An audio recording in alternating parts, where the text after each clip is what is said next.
Hi there, Virgo. Welcome to your end of July 2024 General Tarot Update. It's Rena here.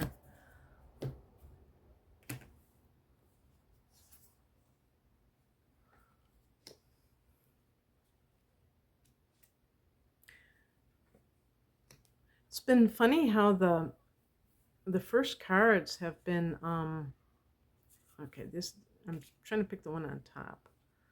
It's hard to pick it up. The first, like the middle cards tonight have been reversed, and then the rest are fine. So, what does that mean?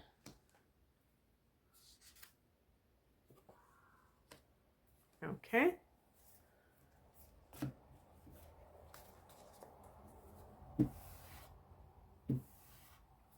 Okay. Let's see. Okay, I got to be careful because I just did Leo's reading over again because I read the number wrong. It's this deck. I love the art on this deck, but it's not exactly. You really have to know what these mean, and if you just make a mistake, you could misinterpret it. So this is the Nine of Wands. That's what this card represents, but I picked it reversed. Nine of Wands, I'm going to just hold it up upright because it's easier to see, but I guess I don't have to hold it up anymore. Nine of Wands is about boundaries. When the Nine of Wands is reversed, you can get caught off guard about something. And it can also be that you are not allowing yourself to set strong boundaries. Maybe they're inconsistent, or maybe they're not there altogether. Virgo is a sign that I think, like your opposite sign Pisces, does tend to want to do things, make other people's lives better.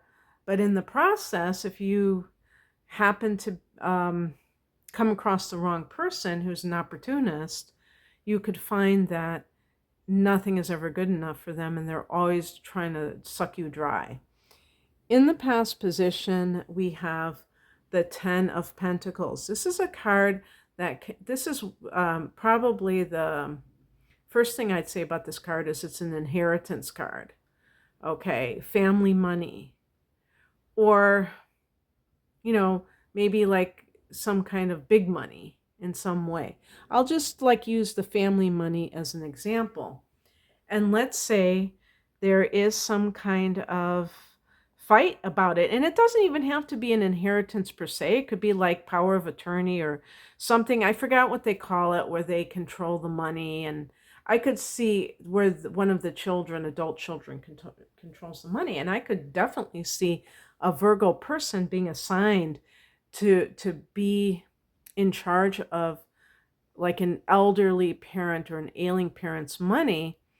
And then what if there are siblings who are like, hey, I want some of that, and you're not keeping those strong boundaries, something along those lines. Because Pentacles is connected to the Earth energy, which you are one of the Pentacles, along with Capricorn and Taurus. So maybe it's somebody of that sign that you are kind of like allowing to walk all over you, or just you're not being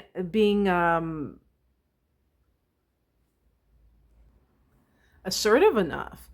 If this is really early on in the relationship, be very aware of how that can work against you, because you could have a situation where you're training this person to take advantage or to, disrespect your needs. So nip it in the bud, in other words. And this could be just like a message to you, watch out about this. But certainly if it's your siblings and they're all trying to fight for this money, that can be where you're giving away the store. The higher message is the Four of Wands. So this is a card of a new home. So I would say, even with a new home, a new property that may be connected to family money, a family home that becomes your home. Maybe you're a trustee, whatever that term is. But there still could be people trying to get one over on you. But this is the spiritual message too. So what I would say about this is, it can be like, if you're in a relationship with somebody, and I mean a serious one where you happen to be cohabitating, or you're thinking of getting married or living together. The Four of Wands is about joy in the domestic side of life. Wands is fire energy, so there's that passion, there's that enthusiasm, you know? A four of Pentacles is very, it might be good with money, but it's very practical. It's not like exuberant. So this is really about that kind of environment where you look forward to going home. You know, if you work outside of the home, you look forward to it, you don't dread it. So you want to be careful that you're not involved with somebody that is treating you in a way that makes you dread being around them. And if you were to commit to them, if you're not committed yet and you're like in an earlier stage, think about down the line. Is this what you want? If you have children, do you want to bring that kind of negativity into your relationship? Or if you're already married, do you feel good about living with this person? Does it make your family life strained, or does it make it happy? It's very important. What crosses you is the Empress card. This is a card of love. This is a card of motherhood, and it's kind of blocking it. So it means, I would say, for instance, I wouldn't even worry about gender, although this is kind of like a feminine energy, but the idea of bringing children into the world. If that's something that you want, it's like a very unstable, it's a bad foundation.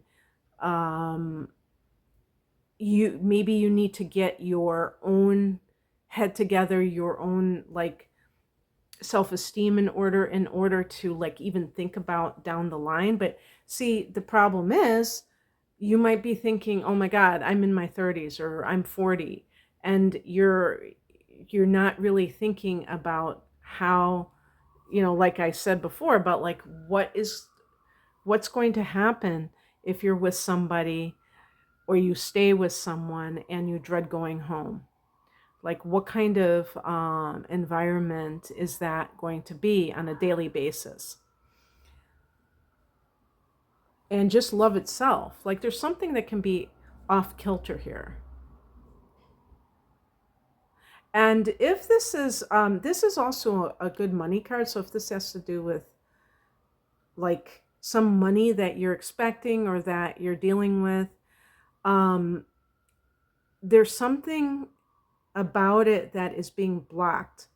And I would say part of it is because if you read this as a reversed card, for instance, it could be a greedy woman. It could be somebody, and I'm not going to say it's you necessarily, but somebody who is causing problems because of their own greed.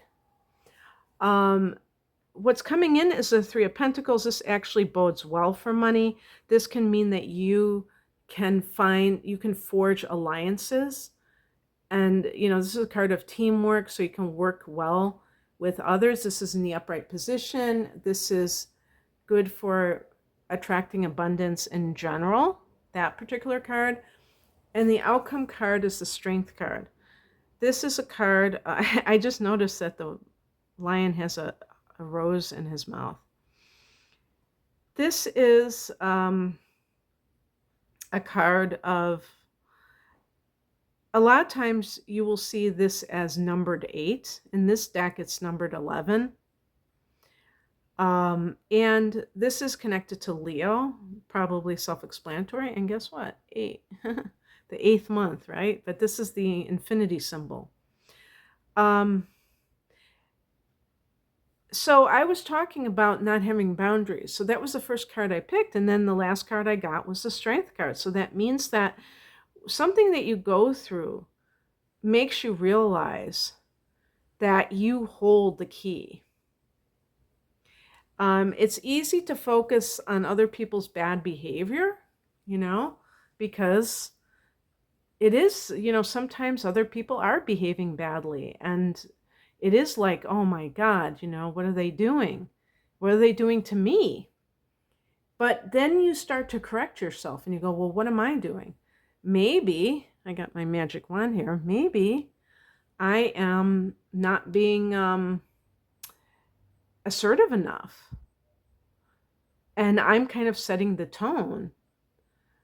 And maybe I need to start having stronger, more consistent boundaries from the get-go. And it doesn't have to be just a romantic partner. It could be some family member or some, in the workplace too, that this could be related to.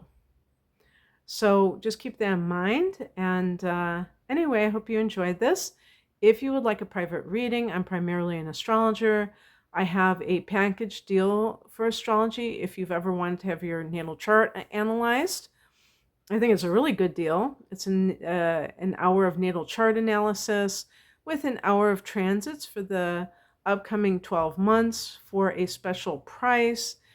And I also have different package deals.